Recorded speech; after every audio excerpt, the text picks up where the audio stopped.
belajar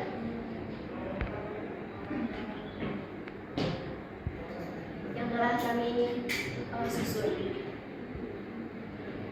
Baik, di sini ada nama mahasiswa. Ada beberapa bab yang akan kami sampaikan. Untuk yang pertama ada informasi umum. Di sini ada nama mahasiswa, institusi, mata pelajaran, bab atau tema. Lalu ada jenjang sekolah, fase atau kelas, semester, alokasi waktu, mode pembelajaran, metode pembelajaran, mode pembelajaran.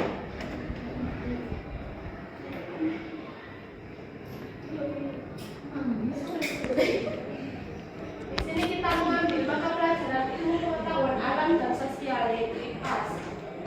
Untuk bab atau temanya kita mengambil wujud benda dan perubahannya. Mode pembelajaran kita mengambil tatap muka dan metodenya mengambil drama, tanya jawab, diskusi, observasi, dan penugasan. Mode pembelajarannya problem based learning atau PBL. Di situ ada profil pelajar Pancasila yang isinya gambaran kritis, memperoleh dan memproses informasi tentang sifat benda. Yang kedua, mandiri, bertanggung jawab atas proses pengamatan kelompok. Yang ketiga, kreatif, mengidentifikasi penggunaan benda secara inovatif. Lalu ada media pembelajaran. Yang pertama, laptop, proyektor, jaringan internet. Yang kedua, benda konkret seperti air, galon, batu, meja kayu. Yang ketiga, buku siswa IPAS plastik. Lalu yang kedua ada komponen inti, yaitu isinya ada capaian pembelajaran. Peserta didik menganalisis hubungan antara wujud benda dengan karakteristiknya dan kegunaannya dalam kehidupan sehari-hari. Lalu ada tujuan pembelajaran. Siswa dapat mengidentifikasi wujud benda, padat, cair, dan gas melalui observasi. Siswa dapat mendeskripsikan sifat-sifat benda berdasarkan wujudnya. Siswa dapat menganalisis kegunaan benda berdasarkan sifat wujudnya.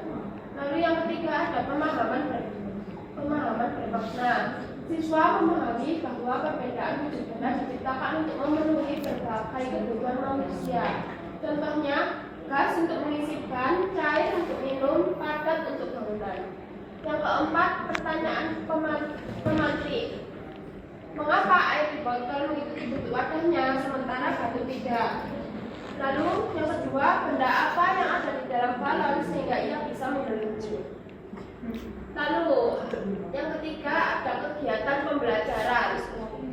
Kegiatan awalnya guru mengkondisikan kelas melalui absensi dan doa bersama. Lalu ice breaking bersama untuk memotivasi siswa. Misal bernyanyi lagu wujud benda. Yang ketiga, persepsi. Guru menunjukkan gelas berisi air dan sebuah buku, lalu bertanya perbedaan keduanya. Yang keempat, guru menyampaikan tujuan belajar dan jenis penilaian. Yang B, ada kegiatan inti. Yang pertama ada orientasi masalah. Guru menunjukkan balon yang kempis dan bertanya bagaimana cara membuatnya mengembang dan apa gunanya. Yang kedua, penyelidikan. Siswa mengalami berbagai benda, padat, cair, gas di meja kelompok.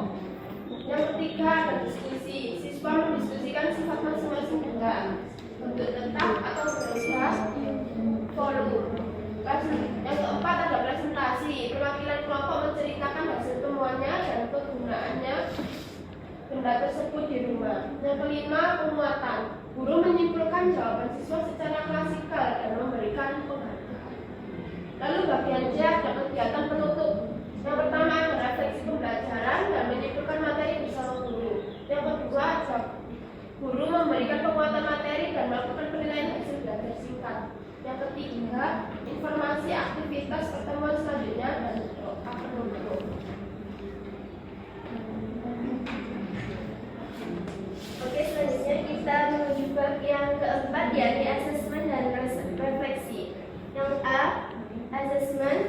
Hasil ini terdiri dari lembar amatan indikator kompetensi dan rubrik penilaian produk atau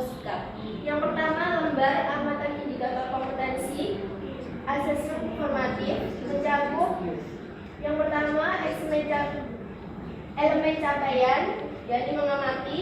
Contoh indikator mampu mengidentifikasi wujud benda, baik padat, cair maupun gas di lingkungan sekitar dengan tepat.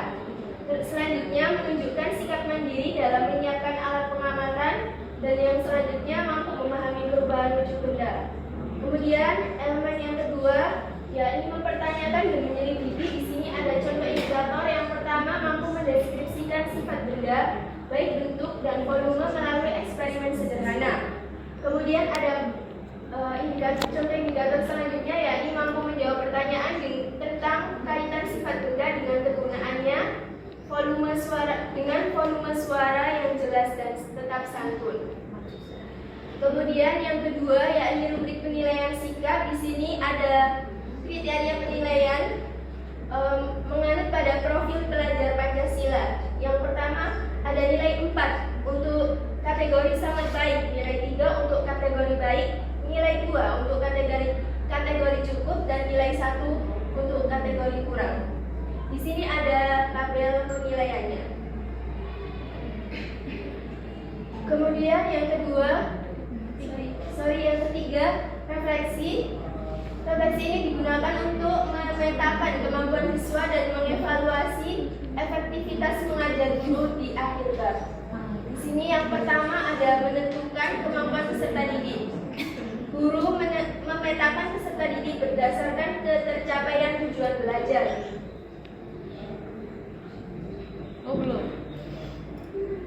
Oke, di sini ada beberapa poin. Yang poin pertama, yakni mengenali perbedaan bentuk wujud. Yakni ada benda padat, cair, dan gas. Poin yang kedua, menjelaskan sifat-sifat benda melalui pengamatan langsung. Dan poin yang terakhir, menganalisis kegunaan benda dalam kehidupan sehari-hari. Selanjutnya, ada refleksi strategi pembelajaran guru. Di sini ada tabel, ada pendekatan atau strategi, dan ada penilaiannya sudah dilakukan, belum efektif atau belum ditingkatkan. Beberapa pendekatan. Yang pertama, saya sudah menyiapkan benda konkret, misalnya batu, air, balon sebelum pembelajaran dimulai. Yang kedua, saya sudah menggunakan pertanyaan teman untuk memicu prediksi siswa tentang wujud benda. Dan poin yang ketiga, yakni saya sudah mengapresiasi pendapat siswa tentang kegunaan benda di rumah mereka. Dan yang terakhir, yakni saya sudah mendampingi siswa yang kesulitan membedakan benda gas, benda cair, dan benda padat. Untuk bab yang kelima, yakni lampiran. Yang pertama, A, materi ajar. Di sini ada materi untuk pembelajaran ini, yakni tentang bab wujud dan zat benda. Yang A ada pengertian benda. Yang B, macam-macam benda. Di sini ada beberapa macam benda digolongkan menjadi 2, yakni benda hidup dan benda mati. Kemudian benda berdasarkan bahan dasar. Ada yang C, wujud benda dan kegunaannya. Kemudian yang D, ciri-ciri benda. Dan yang terakhir ada perubahan wujud benda. Untuk poin yang selanjutnya, ini poin B, lembar kerja peserta didik. Di sini ada contoh tabel, yakni lampiran LKPD, lembar kerja peserta didik, dan juga nilai. Dan yang poin terakhir, yakni pengayaan dan remedial. Sekian presentasi dari RPP yang telah kami susun. Apakah dari teman-teman ada pertanyaan? Ataukah sudah cukup jelas? Oke, terima kasih. Sekian dari kami. Terima kasih atas perhatiannya. Mohon maaf apabila ada salah dan kurang kata. Sekian dari kami. Wassalamualaikum warahmatullahi wabarakatuh.